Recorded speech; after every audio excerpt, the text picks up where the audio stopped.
Jakarta, Kompas.com, Tentara Nasional Indonesia, TNI, dan Kepolisian Republik Indonesia, Polri, bergerak cepat guna mengusut bentrokan yang terjadi antara dua institusi negara tersebut di Pos Yonif 754, Mamberamo Raya, Papua, Sabtu, tanggal 11 April tahun 2002. Bentrokan tersebut terjadi diduga karena adanya kesalahpahaman antara anggota Satgas Pamrawan Yonif 755, 20/3 Kostrat dan dua anggota Polres Mamberamo Raya. Akibat bentrokan tersebut, 3 anggota Polri tewas tertembak dan 2 lainnya mengalami luka-luka. Adapun korban tewas diantaranya Bribtu Marcelino Rumaikewi, Bribtu Alexander Ndun, dan Bribda Yosias. Sementara itu, 2 korban luka yakni Bribka Alfati Talei dan Brigpol Robert Marin. Setelah peristiwa tersebut, TNI Polri membentuk tim gabungan guna mengusut bentrokan. Pangdam 17 Cendrawasih Maijen TNI Herman Asaribab menegaskan, pihaknya akan memproses hukum anak buahnya yang terlibat dalam bentrokan antara TNI Polri di Mamberamo Raya, Papua, Sabtu, tanggal 11 April tahun 2020. Hal itu diungkapkannya saat mengunjungi tempat kejadian perkara, TKP, bersama Kapolda Papua Irjen Pol Paulus Waterpauw, di Pos Yonif 754, Senin, tanggal 13 April tahun 2020, siang. Saya tegaskan, bahwa proses hukum akan dilakukan bagi kalian yang berbuat pelanggaran, tegas Pangdam dalam keterangan tertulis.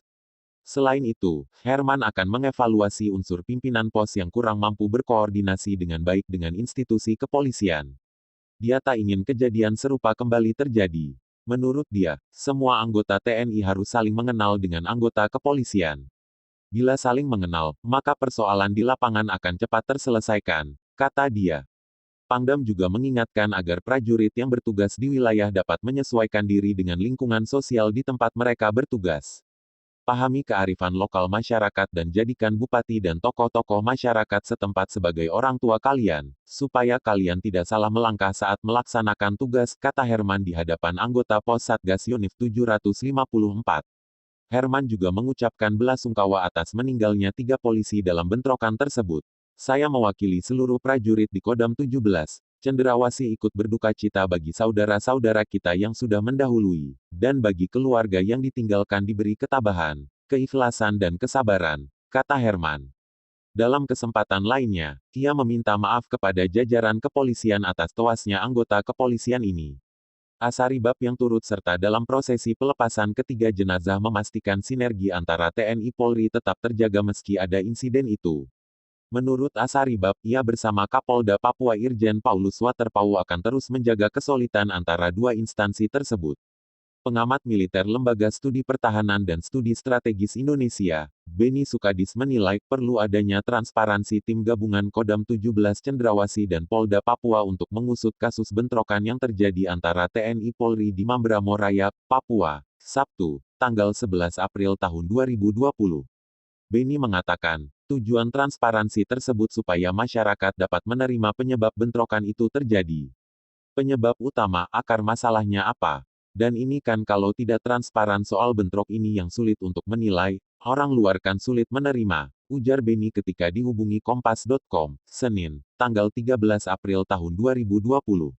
Beni mengatakan, sejak periode 2000-an awal, setiap terjadi bentrokan TNI Polri, hasil proses penyelesaiannya tak pernah diungkapkan ke publik. Menurut dia, kedua pihak hanya menerjunkan tim gabungan untuk menurut permasalahan tanpa membuka hasilnya ke masyarakat. Sebaliknya, jika hasil pengusutan tak pernah disampaikan ke publik, kami prihatin dan sayangkan, tetapi semua sudah terjadi. Sehingga proses kita punya protap masing-masing. Yang penting langkah utama adalah kami menyelamatkan yang luka-luka dulu.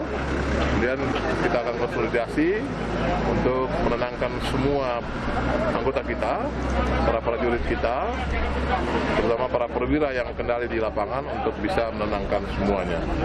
Tidak